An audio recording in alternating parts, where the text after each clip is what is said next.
there, DCNaz family. Welcome to day 8 of our 21 days of prayer and fasting. I'm Pastor Kat Jewell, the pastor of Recovery Ministries here at DCNaz. I'm very excited to bring to you today's miracle. Today's miracle is found in 3 places in Scripture. The first place that it's found is in Mathew 9:18 through 26. While he was saying these things to them, behold, a ruler came in and knelt before him, saying, "My daughter has just died. Come and lay your hand on her, and she will live." And Jesus rose and followed him with his disciples. And behold, a woman who had suffered from a discharge of blood for 12 years came up behind him and touched the fringe of his garment. For she said to herself, "If only I touch his garment, I will be made well." Jesus turned, and seeing her, he said, "Take heart, daughter, your faith has made you well." And instantly the woman was made well. And when Jesus came to the ruler's house and saw the flute players and the crowd making a commotion, he said, "Go away, for the girl is not dead, but sleeping." And they laughed at him. But when the crowd had been put outside, he went in and took her by the hand, and the girl arose. And the report of this went through all that district. And the second place that we find this miracle is in Mark, chapter 5, verses 21 through 43. And when Jesus had crossed again in the boat to the other side, a great crowd gathered about him, and he was beside the sea. Then came one of the rulers of the synagogue, Jairus by name, and seeing him, he fell at his feet and implored him earnestly, saying, "My little daughter is at the point of death. Come and lay your hands on her so that she may be made well and live." And he went with him. And a great crowd followed him and thronged about him. And there was a woman who had had a discharge of blood for 12 years, and who had suffered much under many physicians, and had spent all that she had, and was no better, but rather had grown worse. She had heard the reports about Jesus, and came up behind him in the crowd, and touched his garment. For she said, "If I touch even his garments, I will be made well." And immediately the flow of blood dried up, and she felt in her body that she was healed of her disease. And Jesus, perceiving in himself that power had gone out from him, immediately turned about the crowd and said, "Who touched my garments?" And his disciples said to him, "You see the crowd pressing around you, and yet you say, 'Who touched you?'" And he looked around to see who had done it. But the woman, knowing what had happened to her, came in fear and trembling, and fell down before him and told him the truth. And he said to her, "Daughter, your faith has made you well.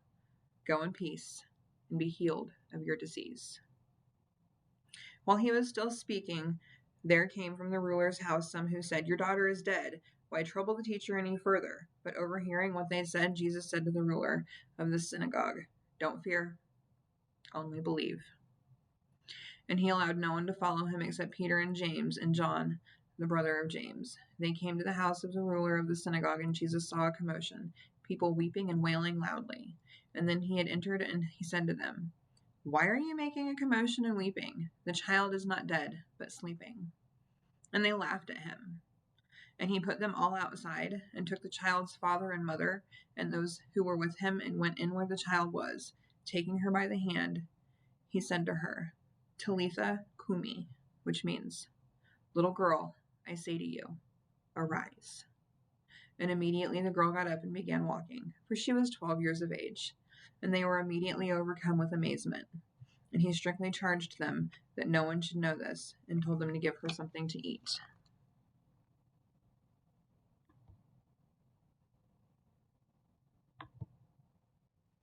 The third place we find this miracle in Scripture is in the book of Luke, chapter 8, verses 40 through 56. Now when Jesus returned, the crowd welcomed him, for they were all waiting for him. And there came a man named Jairus, who was a ruler of the synagogue. And falling at Jesus' feet, he implored him to come to his house, for he had an only daughter, about 12 years of age, and she was dying.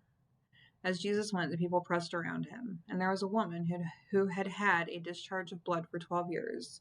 And though she had spent all her living on physicians, she could not be healed by anyone. When she came upon him and touched the fringe of his garment, and immediately her discharge of blood ceased. And Jesus said, "Who was it that touched me?" When all denied it, Peter said, "Master, the crowd surround you and are pressing in on you." But Jesus said, "Someone touched me, for I perceive that power has gone out from me." And when the woman saw that she was not hidden, she came trembling and falling down before him, declared in the presence of all the people why she had touched him, and how she had been immediately healed. And he said to her, "Daughter, your faith has made you well. Go in peace." While he was still speaking, someone from the ruler's house came and said, "Your daughter is dead. Do not trouble the teacher any more." But Jesus, on hearing this, answered him, "Do not fear, only believe, and she will be well." And when he came to the house, he allowed no one to enter with him except Peter and John and James, and the father and the mother of the child. And all were weeping and mourning for her. But he said, "Do not weep, for she is not dead but sleeping." And they laughed at him, knowing that she was dead. But taking her by the hand, he called, "Child, arise." And her spirit returned, and she got up at once. And he directed that something should be given to her to eat.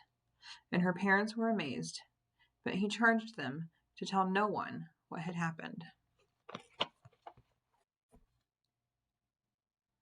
Family, today is day one of praying for our workplace to be a dwelling place for the presence of God. We should pray for our business or our workplace, offering it up to the Lord and asking for God's presence to fill the atmosphere. Ask that God speak and work in the lives of all who are employed there, and pray for your employer and your coworkers by name, asking God to reveal himself to everyone. Thank you all for joining us today, and I pray that you each have a wonderful and blessed day.